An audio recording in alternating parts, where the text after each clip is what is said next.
के सांसद हमारे साथ मौजूद हैं राजू बिष्टा जी। राजू बिष्टा जी, जो प्रस्ताव आया है बीजेपी की तरफ से, आपके सांसद की तरफ से, कि उत्तर बंगाल का जो हिस्सा है उसको अलग उत्तर पूर्व के साथ मिलाया जाए ताकि फायदा होगा कहीं ना कहीं उसके डेवलपमेंट में और तमाम चीजों में, इसको कैसे देखते हैं आप? बात में दम भी और लॉजिक भी है।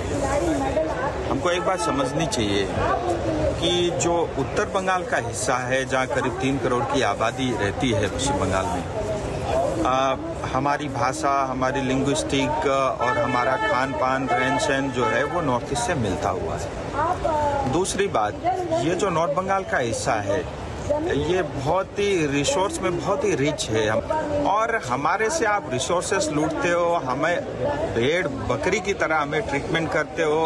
केंद्र सरकार से नॉर्थ बंगाल को एम्स मिलता है, आप उठा करके कलकत्ता ले जाते हो।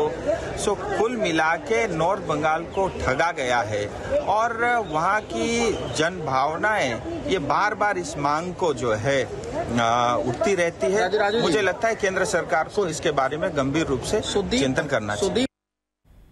আপনারা শুনলেন রাজু বিস্তা, তিনি বলছেন যে উত্তরবঙ্গকে ঠকানো হয়েছে এবং আলাদা করা হোক উত্তরবঙ্গকে, এই দাবির মধ্যে লজিক আছে, দম আছে। এবার আপনাদের উত্তরবঙ্গ উন্নয়ন মন্ত্রী উদয়ন গুহর বক্তব্য শোনাবো, কি বলছেন তিনি শুনুন। অন্ধ্রপ্রদেশ এবং বিহারের মতন পশ্চিমবঙ্গকে স্পেশাল প্যাকেজ দিয়ে বলুন যে উত্তরবঙ্গের উন্নয়ন। উত্তরবঙ্গকে উত্তর পূর্ব ভারতের সাথে যুক্ত করে দিন। কার সাথে যুক্ত করবে? আলাদা রাজ্য করে যুক্ত করবে, নাকি আসাম, মেঘালয়, নাগাল্যান্ড, মণিপুর এই ধরনের যে রাজ্যগুলো আছে সেই রাজ্যগুলোর সাথে যুক্ত করবে? উনি কি চাইছেন সেটাই তো বোঝানো গেল না। সবটাই হচ্ছে বিচ্ছিন্নতাবাদী শক্তিদের মদত দেওয়া, বিচ্ছিন্নতাবাদী শক্তিদের উস্কানি দেওয়া, এবং বিচ্ছিন্নতাবাদী শক্তিদের উস্কানি দিয়ে যাতে নির্বাচনের সময় তাদের সহযোগিতা পাওয়া যায় তার চেষ্টা করা।